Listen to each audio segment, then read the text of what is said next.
Hi guys, welcome to Preachadi Venkatesh. Match number 54 లక్నోలోని ఇకానా స్టేడియంలో జరగబోతుంది. ఈరోజు డబుల్ హెడర్లోని సెకండ్ మ్యాచ్ అండ్ అక్కడ గంభీర వాతావరణం ఉంటుంది.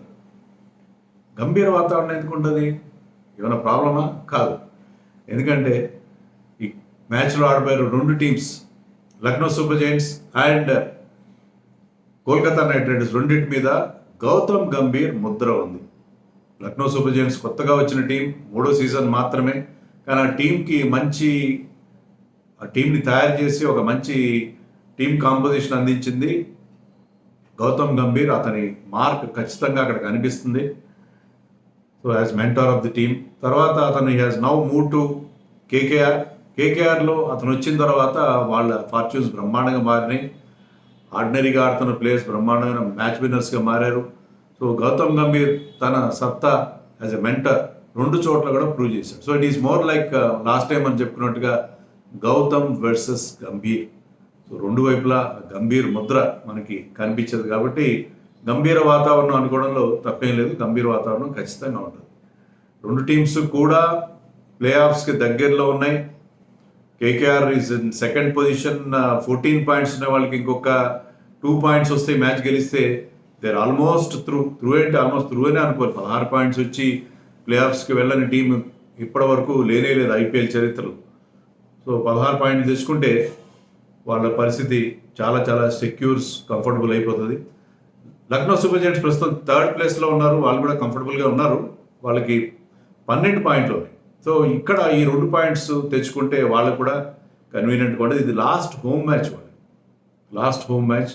హోమ్లో రికార్డ్ బాగానే ఉంది వాళ్ళకి. ఆడిన 6 మ్యాచ్ల్లో 4 గెలిచారు, 2 మాత్రం ఓడిపోయారు. సో లక్నో కూడా లాస్ట్ హోమ్ మ్యాచ్లో దాన్ని పూర్తిగా ఎన్కాష్ చేసుకునే ప్రయత్నం చేస్తారు. సో చాలా ఇంటెన్స్ అండ్ ఇంట్రెస్టింగ్ బ్యాటిల్ ఉండబోతుంది రెండు టీమ్స్ మధ్య. టాప్ 3లో ఉన్న రెండు టీమ్స్ మధ్య చాలా ఇంటెన్స్ ప్లే ఆఫ్స్ రేస్గా ఈ మ్యాచ్ మనం చెప్పుకోవచ్చు. మరి లక్నోలో పిచ్ ఎలా ఉంటుంది చెప్పడం ఎవ్వరు చెప్పలేరు. చాలా కష్టం. ఎందుకంటే అక్కడ చాలా చాయిసెస్ ఉంటాయి. బ్లాక్ సాయిల్ పిచెస్ ఉంటాయి, రెడ్ సాయిల్ పిచెస్ ఉంటాయి, 2 సాయిల్స్ మిక్స్ అయిన పిచ్ కూడా ఉంటుంది. లాస్ట్ టైం ఇక్కడ ముంబైతో జరిగిన మ్యాచ్ చాలా లో స్కోరింగ్గా 149 వచ్చింది. దాన్ని చేంజ్ చేయడంలో లక్నో కూడా చాలా ఇబ్బంది పడ్డారు. లాస్ట్ ఓవర్ వరకు కానీ చేంజ్ చేయలేదు. 6-7 వికెట్స్ కూడా పోయినాయి. సో లాస్ట్ మ్యాచ్లో సరైన పెద్ద స్కోర్ రాలేదు. మామూలుగా జనరల్గా ఏంటంటే గత 1 వీక్గా లో స్కోరింగ్ మ్యాచెస్ బౌలర్స్కి కాస్త హెల్ప్ఫుల్గా కండిషన్స్ అనేది మనం చూసి ఫస్ట్లో వచ్చినట్టు 250 స్కోర్ రావడం, 4లో 6 జాతర మనం చూడట్లేదు. కొంత ట్రెండ్ మారింది. And Lucknow is one such ground where 200 was not scored so far. ఇక్కడ 6 మ్యాచ్లు అయితే ఇప్పటి వరకు 200 రానే లేదు. సో అది చాలా ఇంట్రెస్టింగ్ థింగ్. సో మరొక లో స్కోరింగ్ మ్యాచ్ ఉండొచ్చు. గ్రౌండ్ సైజ్ కూడా, డైమెన్షన్స్ కూడా పెద్దది. One of the biggest grounds. ఇక్కడ స్టేడియం కెపాసిటీ ఎక్కువ, 50,000 మంది పైన పడతారు. తర్వాత గ్రౌండ్ చాలా పెద్ద విశాలమైన గ్రౌండ్ ఇది. ఈ గ్రౌండ్లో 6లు 4లు కూడా అంత ఈజీగా. అండ్ ఇక్కడ రికార్డు కనుక మనం చూస్తే ఇప్పుడు జరిగిన 6 మ్యాచ్లు ఈ సీజన్లో లాస్ట్ 4 మ్యాచెస్లో చేసింగ్ టీమ్సే గెలిచాయి. సో టాస్ గెలిచిన క్యాప్టెన్ ఎవరైనా సరే ఫీల్డింగ్ ఎంచుకొని చేంజ్ చేయడానికి ఇష్టపడే పరిస్థితి మనకు కనిపిస్తుంది. ఈ రెండు teams head to head record చూస్తే ఏంటంటే అది లక్నోకి ఫేవర్గా ఉంది. బికాస్ 3-1. బట్ లాస్ట్ టైం అంటే ఈ సీజన్లో ఆడిన, ఇది రివర్స్ ఫిక్చర్, ఈ సీజన్లో ఆడిన మ్యాచ్లో మొదటి మ్యాచ్లో కేకేఆర్ గెలిచింది. లక్నో 169 చేస్తే కేకేఆర్ ఈడెన్ గార్డెన్స్ దాన్ని చేజ్ డౌన్ చేశారు ఈజీగా. Phil Salt was the hero then. 89 runs చేశాడు. ఈ సీజన్లో అతనికి హైయెస్ట్ స్కోర్ అది. అయితే ఫిల్ సాల్ట్కున్న ప్రాబ్లం ఏంటంటే అతను out side Eden gardens Kolkata బయట అతను 4 ఇన్నింగ్స్ ఆడి దాంట్లో 53 రన్స్ చేశాడు. అతని ప్రతాపం అంతా మనకి అక్కడ కోల్కతాలోనే కనిపిస్తుంది. మరి ఈసారి ఆ లెక్క సరి చేసే ప్రయత్నం చేస్తాడా? Is in great form this season. అతను బయట వస్తే మాత్రం ఉప్పు లేని పప్పులా ఉన్నాడు, అక్కడ మాత్రం చెలరైపోతున్నాడు. సో అది ఫిల్ సాల్ట్కున్న రికార్డ్. మార్పులు చేర్పులు ఏమైనా ఉంటాయా? ఉండే అవకాశం ఉంది. ఎందుకంటే హర్షిత్ రాణా ఒక మ్యాచ్ సస్పెన్షన్ సర్వ్ చేసి మళ్ళీ వెనక్కి వస్తాడు.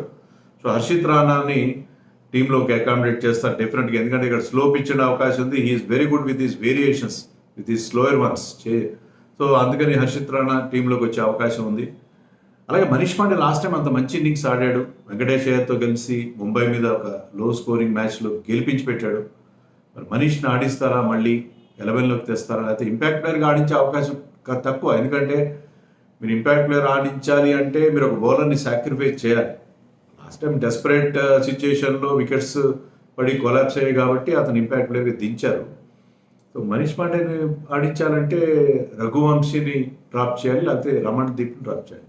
Raman Deep is a good finisher and he can offer you a couple of overs also. మరి రఘువంశీని డ్రాప్ చేస్తారా, I doubt it. So Manish Pandey ఆ మంచి ఇన్నింగ్స్ ఆడినా సరే బెంచ్కి కన్ఫైన్ అయినా కూడా మనం ఆశ్చర్యపోవాల్సిన అవసరం లేదు. లక్నోలో మార్పులు ఉంటాయి. క్వింటన్ డీకాక్ లాస్ట్ మ్యాచ్లో ఇంజరీ వల్ల ఆడలేదు. మరి అతని టీంలోకి వస్తే Aston Turner has to SIT out. ఆ మార్పు ఉండే అవకాశం ఉంది. మిగతా టీంలో ఏం మార్పులు ఉండవు. మయాంక్ యాదవ్ని రీప్లేస్ చేయాలి తప్పదు, ఎందుకంటే అతను మళ్ళీ ఇంజర్డ్ లిస్ట్లో ఉన్నాడు. మళ్ళీ అతనికి ఆ స్కాన్ చేస్తే it seems there is some tear in his muscle. So అతను ఈ సీజన్లో మళ్ళీ ఆడకపోవచ్చు. ప్లే ఆఫ్స్లో ఆడతాడేమని చెప్పి ఆశాభావం వ్యక్తం చేసేవాళ్ళు coach. But BCCI I think అతని కాంట్రాక్ట్ ఇస్తున్నారు, అతని ఫిట్నెస్ని మానిటర్ చేస్తున్నారు. లాంగ్ టర్మ్ ప్రాస్పెక్ట్గా అతన్ని ఇప్పటి నుంచి అతని ఫిట్నెస్ ఇంప్రూవ్ చేసే ప్రయత్నం చేస్తారు. అతనికి పేస్ ఉంది, యాక్యురసీ ఉంది, అన్నీ బాగున్నాయి, కానీ ఫిట్నెస్ విషయంలో అతను ఇబ్బంది పడుతున్నాడు. కాబట్టి అతని ఐపీఎల్లో మళ్ళీ ఆడే అవకాశం చాలా తక్కువగా మనకి కనిపిస్తుంది. అతను కానీ దీపక్ చహర్ ఫ్రమ్ చెన్నై, సో వాళ్ళిద్దరూ almost out of the tournament అన్నట్టుగానే మనం చెప్పుకోవచ్చు. రింకు సింగ్ ఫామ్ డెఫినెట్గా ఇబ్బందికరంగా ఉంది కేకేఆర్కి. అతను unfortunate to miss out IPL world cup టీంలో రాలేకపోయాడు. రింకు సింగ్ 10 మ్యాచ్లు ఆడితే 132 రన్స్ మాత్రం చేసాడు. హైయెస్ట్ స్కోర్ 26 మాత్రమే ఉంది. అతన్ని కాస్త ఎర్లీగా పంపించినా కూడా అవుట్ అవుతున్నాడు. సో రింకు సింగ్కి చాలాసార్లు ఆపర్చునిటీ రాలేదు, వచ్చినా కూడా అతను ఎందుకో ఈ సీజన్లో లాస్ట్ టైం లాగా ఆడలేకపోతున్నాడు. స్ట్రైక్ రేట్ కూడా 146 మాత్రం ఉంది. మామూలుగా 170 స్ట్రైక్ రేట్ ఆడే player. So Rinku Singh form కొద్దిగా వరీసంగా అనిపిస్తుంది. But we know is a great player. అతను కాస్త వెనకాల పంపిస్తేనే చివరిలో వచ్చి కామ్గా చేజ్ని కానీ లాస్ట్లో కావాల్సిన బిగ్ హిట్స్ కానీ అందించగలడు. సో అతని పొజిషన్ ఏంటంటే ఈ should like Dinesh Karthik, they should send him after the 17th over. 17th ఓవర్లో 18th ఓవర్లో వస్తేనే రింకు సింగ్ నుంచి వాళ్ళు మ్యాక్సిమం రాబట్టుకోగల అతన్ని టాలెంట్ నుంచి అని నేను ఎక్స్పెక్ట్ చేస్తున్నాను. అలాగే Stoinis is in great form this season. But స్టాయినస్కి ఎగెన్స్ట్గా వరుణ్ చక్రవర్తి అండ్ రసల్కి ఫేవరబుల్ మ్యాచ్అప్స్ ఉన్న రెండే సార్లు వాళ్ళిద్దరూ స్టాయినస్ని అవుట్ చేసిన పరిస్థితి ఉంది. అలాగే స్టాయినస్ ఈసారి 6 సార్లు స్పిన్ కొట్టాడు ఈ సీజన్లో. And Varun Chakravarthy got him in the first match of this season. So Varun Chakravarthy versus Stoinis, ఈ బ్యాటింగ్ చాలా ఇంట్రెస్టింగ్ ఉంది. Stoinis is in great form బ్యాటింగ్లో, బౌలింగ్లో అతను మంచి వికెట్లు తీస్తున్నాడు. జైస్వాల్ని అవుట్ చేశాడు, సూర్యకుమార్ని అవుట్ చేశాడు.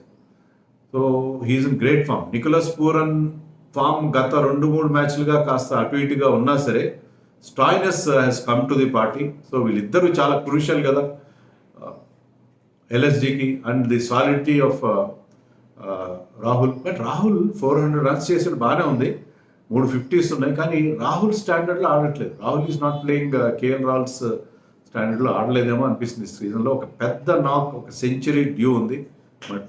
But is this the time for him to get that century, అది చూడాలి.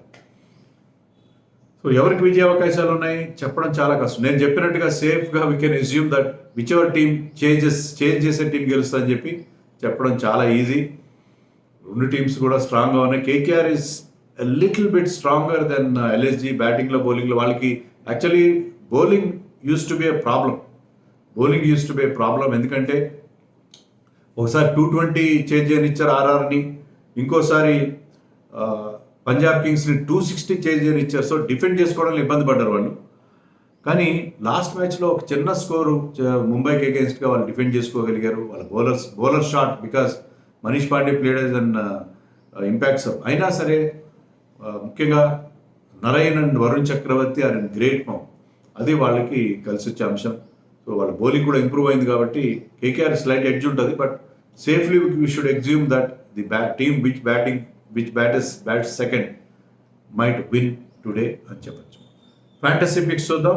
నా ఫ్యాంటసీ 11లో 3 కీపర్స్ ఉంటారు, KL Rahul, Nicholas Pooran and Phil Salt. Batters Shreyas Iyer, Venkatesh Iyer. Allrounder Sunil Narine, Andre Russell and Marcus Stoinis. Bowlers Varun Chakravarthy, Mohsin Khan and Ravi Bishnoi. Team కెప్టెన్గా KL Rahul. నేను అన్నట్టుగానే KL Rahul నుంచి something become some gut feeling. ఈరోజు కేఎల్ రాహుల్ పెద్ద ఇన్నింగ్స్ ఆడతాడని చెప్పాను కదా. డిసప్పాయింట్మెంట్ ఉంటుంది, వరల్డ్ కప్ టీంలో ప్లేస్ లభించలేదని చెప్పి. But he will try to embarrass the selectors. And vice captain Stoinis is in great allround form. ఒక టెలిగ్రామ్ ఛానల్ లింక్ ఇస్తాను మీకు. ఒకవేళ 11 ఏమైనా మార్పులు చేర్పులు ఉంటే టాస్ తర్వాత అది మీరు అప్డేటెడ్ ఫ్యాంటసీ 11 కోసం ఆ టెలిగ్రామ్ ఛానల్ విజిట్ చేయండి. కామెంట్స్లో టాప్ కామెంట్గా, పిన్డ్ కామెంట్గా ఉంటుంది ఆ టెలిగ్రామ్ ఛానల్ తాలూకు లింక్.